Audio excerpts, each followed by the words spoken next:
황금심은 1922년 12월 10일 경상남도 동래군, 현재 주소로 부산광역시 동래구에서 7자매의 막내로 태어났습니다.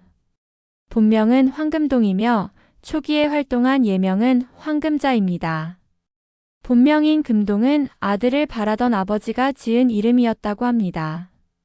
태어난 지 얼마 안 되어 가족과 함께 서울의 청진동으로 이주하였고 그곳에서 어린 시절을 보냈습니다.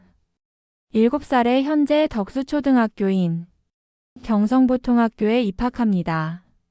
황금심의 집은 여관을 운영했는데 이곳에 연예인들이 자주 머물렀습니다.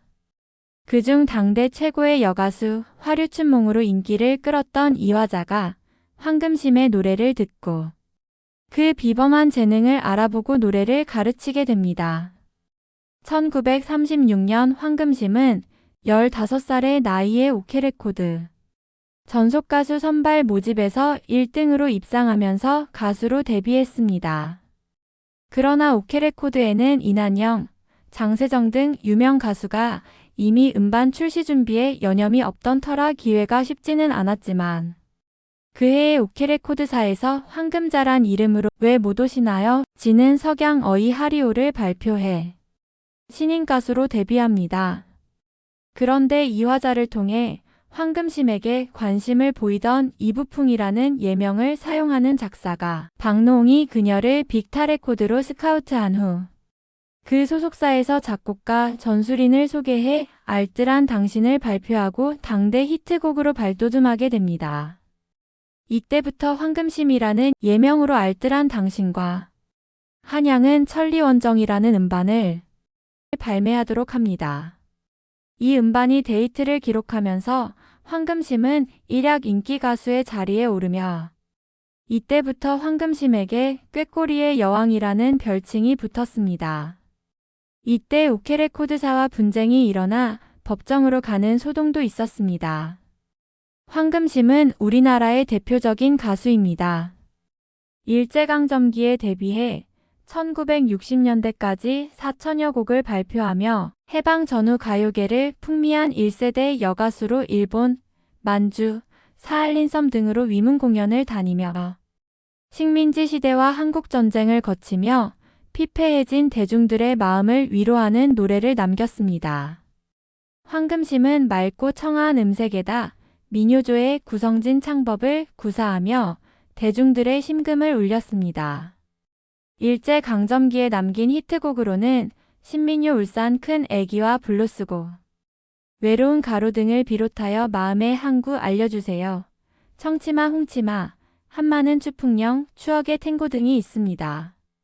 이 중 1939년 4월에 발표된 외로운 가로등은 알뜰한 당신과 함께 가장 큰 사랑을 받은 곡으로 식민지 조선인들의 고달픈 삶을 위로해준 아름다운 노래입니다.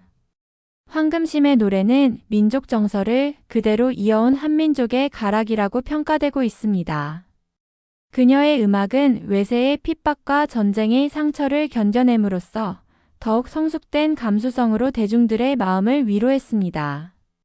황금심은 이후 김용환이 조직한 빅타레코드 소속의 반도 악극자에서 활동하다가 타양사리의 가수인 고복수와 만나 결혼합니다.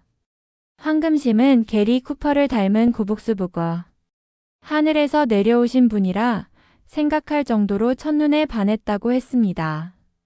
한국전쟁 때 고복수가 북한군에 납치되었다가 탈출하는 시련을 겪었는데 그 일을 계기로 부부는 국군 위문대원으로 활동하게 되었고 그러다 1952년 취입한 제주도를 소재로 한 노래 삼다도 소식이 크게 히트하면서 다시 큰 인기를 끌었습니다. 황금심의 말에 따르면 고복수가 만주에서 공연할 때 타양살이 노래를 듣고 자살한 사람이 있었다고 합니다. 또한 무대에서는 타양살이로 33번이나 앙코르를 받았다는 기록도 있다고 합니다. 그러나 고복수의 사업이 계속 실패하면서 경제적인 어려움에 시달렸고 황금심은 생계를 위해 영화 주제가, 방송 연속극 주제가 등 많은 노래를 취입하기에 이릅니다. 1970년대까지 그가 발표한 곡은 무려 1천여 곡에 달했습니다. 1972년 고복수가 타계한 후에도 음악 활동을 이어가다 1996년에 파킨슨병 진단을 받고 투병 생활을 하고 2001년 7월 30일 향년 79세의 나이로 하늘의 별이 되었습니다. 황금심은 고복수와 혼인하기 전 3년 동안 고복수와 손을 끊으라는 아버지의 호통에 몇 번의 가출과 임신 8개월의 몸으로 버틴 끝에 겨우 아버지의 허락을 받게 되었습니다. 고복수와 황금심은 연예계에서 스캔들 없이 살아온 원앙 부부였습니다. 12살 아래인 황금심이 남편에 대한 내조는 극진했다고 합니다. 인기 절정에 있을 때는 돈이 궁한 줄 모르고 화려한 생활을 했으나 은퇴 후 말년에는 사업에 실패, 서적 외판원을 하는 신세가 됐던 고복수였지만 황금심은 그가 세상을 뜰 때까지 한시도 곁을 떠나지 않았습니다.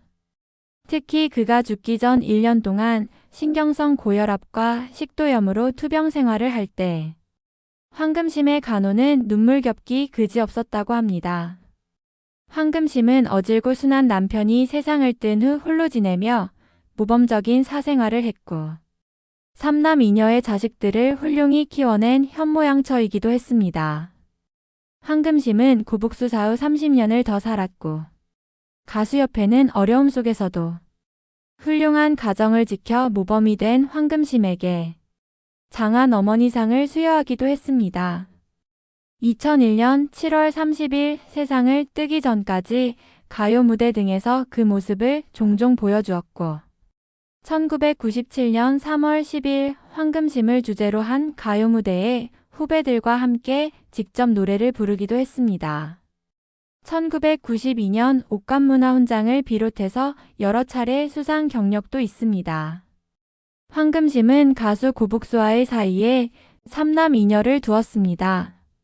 1972년 고혈압 합병증으로 고복수가 타계한 후 혼자 5남매를 키웠는데 남편 고복수가 애들은 노래를 시키지 말라는 유언을 남겼지만 장남은 가수 이세로 정의 약한 남자, 눈물 젖은 빵의 주인공 1958년생 고영준입니다. 아내 김영숙도 유한란이란 예명으로 남편보다 1년 먼저 가수 주현미와 함께 어쩔 수가 없네요. 가야만 하네 등의 노래를 불렀던 가수 출신입니다. 생전에 시어머니를 극진히 모셨던 효부 김영숙은 안타깝게도 2001년 2월 암으로 사망합니다. 차남 고영민은 1980년대 중후반의 형인 고영준, 그리고 작곡가 장세용과 함께 일출봉이라는 그룹 사운드로 활동했습니다. 현재는 강변가요제 대상 출신 가수 부인 소년이와 함께 가톨릭 음악선교단체 선교세상의 복음성가 가수로 활동하고 있습니다.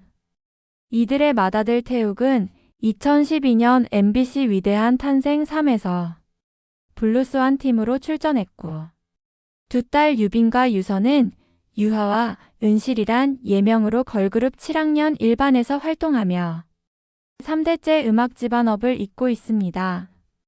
1962년생 삼남 고병준은 2001년 한국방송대상 음악상을 수상한 재능 있는 음악감독이었으나 2005년 1월 1일 향년 43세로 태국에서 쓰나미로 사망했습니다.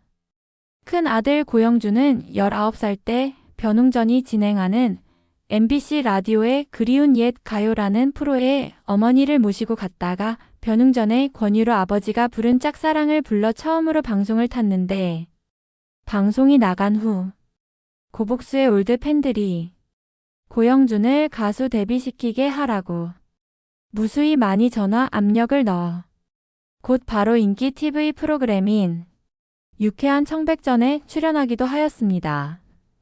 부모님의 후광으로 연예계에 데뷔한 그는 드디어 1989년 정의 약한 남자가 인기를 끌면서 고영준의 시대가 열렸습니다. 그 후 5년간 고공행진을 하다가 1995년 보증을 선 친구의 장난감 회사가 부도나고 그 돈을 갚기 위해 물려받은 재산을 몽땅 날렸습니다. 그것도 모자라 친구의 장난감 회사에 남은 장난감을 팔기 위해 당대 최고의 원로 가수였던 어머니 황금심 여사와 함께 무려 10개월 동안 전국 5일장을 돌았습니다. 시장 한 모퉁이에서 어머니와 함께 노래를 부르자 너무 측은하다며 몰래 수표를 찔러주는 사람도 있었다라고 했습니다. 고영주는 빚 갚으려 4년간 무슨 일이든 다 했습니다. 짧은 기간에 어머니도 돌아가시고 아내도 암으로 사망하고 동생도 잃었습니다. 그러나 그는 강했습니다.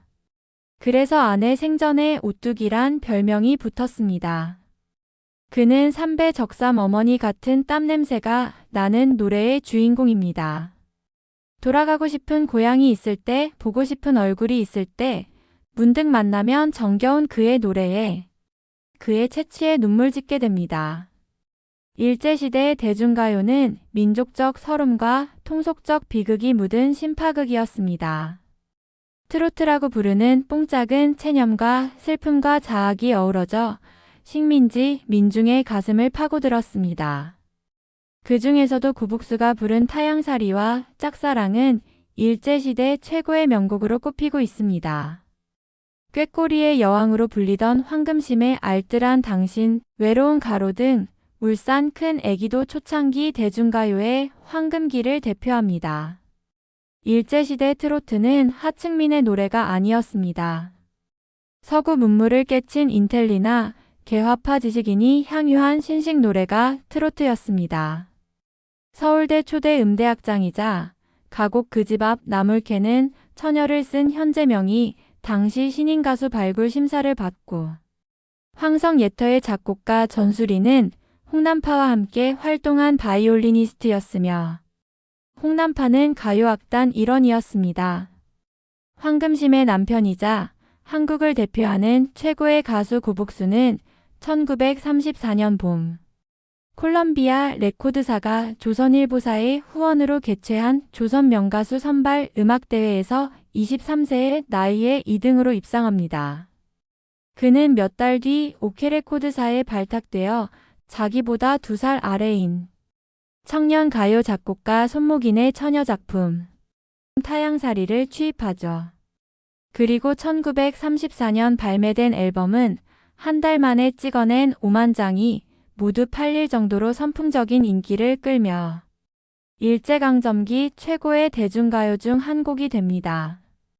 애절한 가사는 민족적 정체성을 잃지 않으려는 저항의식과 귀향에 대한 염원을 우회적으로 표현하며 일제의 검열을 피하면서도 민족의 아픔을 공유하는 문화적 코드로 작용했습니다. 황금심 부부는 일제강점기 말 식민지 수탈과 농촌 경제 파탄으로 생계를 위해 만주나 일본 등 타지로 떠나야 했던 수많은 이산 가족과 이주민의 슬픔을 대변한 노래의 주인공이자 대한민국의 스타 부부 가수 1호였습니다. 감사합니다. 연예정보 24시 에이나였습니다.